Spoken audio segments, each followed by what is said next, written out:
My brothers and my sisters, my friends, my families, kings and queens throughout the world.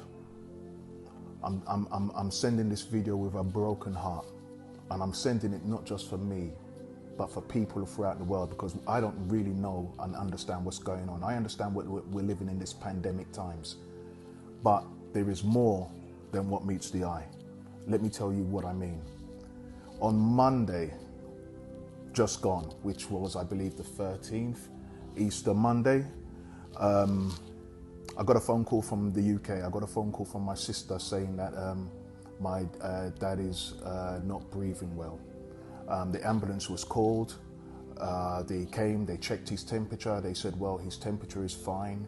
They asked what's his age. We said it's 93. They checked his respiratory. They said he has 84% oxygen when it should be at least 95. They took him to Royal Free Hospital. Within an hour and a half of him reaching hospital, we was expecting for them to call us to tell us what ward he's in. They're calling us to say, come and say goodbye. Okay, now, I was just speaking to him on FaceTime. My sister tried to call him to find out what's going on. She kept on calling and calling and calling, and she was on hold for like 45 minutes, 50 minutes, couldn't get through. We decided to call back in the middle of the night. We did.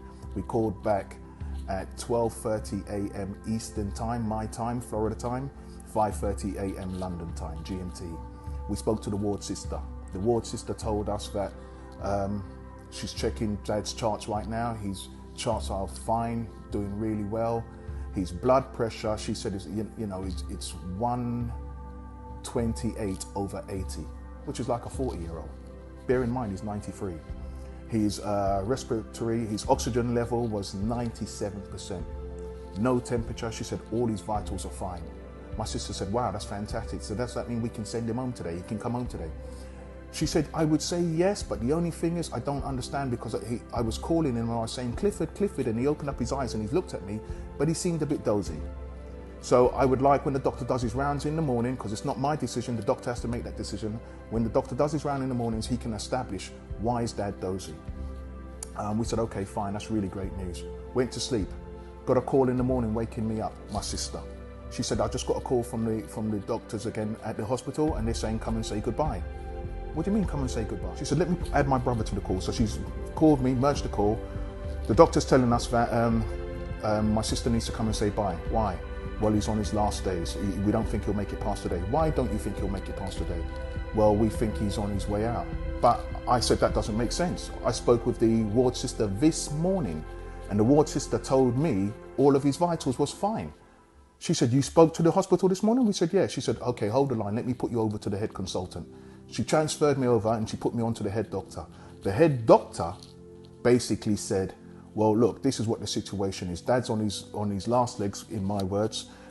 Somebody needs to come and say goodbye, because we don't think he'll make it past today. I said, well, why do you think that? They said, well, don't you know that, we've been giving him morphine. My sister went ballistic. She started screaming down the phone, why are you giving him morphine? He doesn't have a temperature. His oxygen level is at 97%. I said, does he have COVID-19? They said they don't know, because they basically sent it off and the results haven't come back. Okay, his blood pressure is normal. He's not short of breath. He doesn't have a temperature. Why are you giving him morphine? He's not a cancer patient. He's not agitated. Why are you giving him morphine? They said, well, he's in end-of-life care. This is what we normally do, and research tells...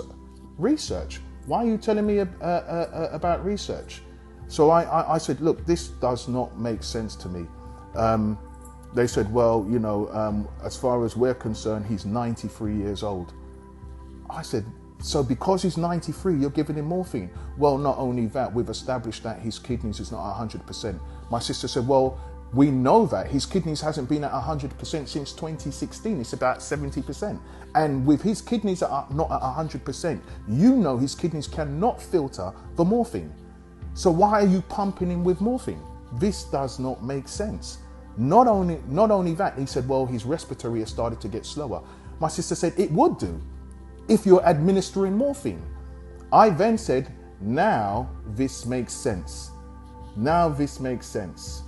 Because he was dozy this morning And we couldn't understand, not even your ward.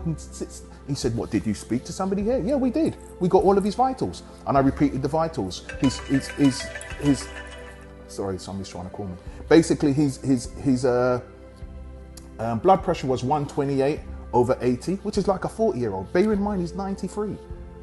So they're telling me, because he's 93 is the reason why they're giving him morphine? So I'm telling you, I said to them, do not, hear what I'm telling you, do not give him no more morphine. You're killing him. You know what you're doing. You know what you're doing. 2 hours later, my dad was dead. So I'm just making this video, yeah, because I don't really do this social media stuff.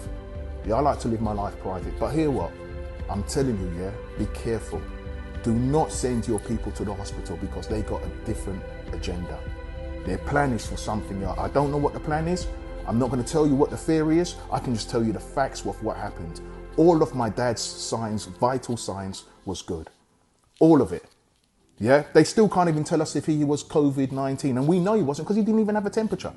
I spoke to him the morning. He was walking, went and had his shower, had his porridge, had his lunch. Sent him off to the hospital because he wasn't breathing correctly. Yeah, he could have OCPD. We don't know what he's got. All we do know is, soon as he got to the hospital, they started to pump him with morphine. And I'm not even sure if it was on his charts or not. Reason why I'm saying that is because the nurse, the head nurse, the ward sister, she says all of his vital signs is good, but she can't understand why he's dosy. So listen, we need to get this word out. My friends, take care of your loved ones. And if by any chance you can avoid of going to the hospital, avoid it. Now, I know a lot of these NHS workers are under pressure. Doctors worldwide are under pressure and they're doing a good job. But these particular doctors, they're 007. They've got a license to kill. Take care.